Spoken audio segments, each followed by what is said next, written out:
What's up, Project Reach family? Hey, big shout out to my man Matt Campbell for doing Project Reach. He asked me to do a video today on physical strength, so worldly strength versus godly strength. Hey, right now, if you could pray for me, I need strength because my wife is currently driving while I'm doing this. So if the car goes off the road, you're going to completely know why.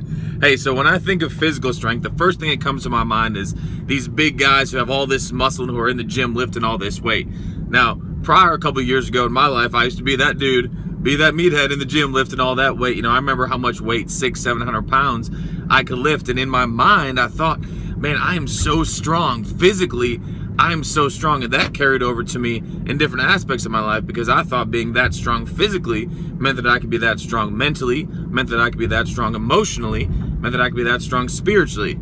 So what I thought was when things of this world came at me, circumstances, trials, tribulations, I just thought, well, if I'm strong in this one aspect of a physical, I should be able to handle this.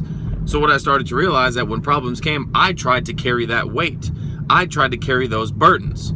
That didn't last very long, but I want you to think of one thing too. When you think of physical strength, man, remember the story of David and Goliath, that story we all heard growing up? Hey, some specific things that I don't know if you know about Goliath. The armor that he wore when he went to battle was over 100 pounds. 100 pounds, think about that, carrying on his chest. His stature was that of a giant, literally above almost 7 feet tall. And he went against David. They explained David in the Bible as a man who is ruddy. So basically, remember that movie Rudy? That little tiny dude? That's what I think of when I think of David. This little tiny guy who people don't have really much hope in, or who people don't think that he's going to do something great. However, when you look at him, Goliath, huge guy, strong physically, so much muscle. David, little, ruddy, not really full of strength that people would think. But look at the outcome. David didn't rely on his own strength.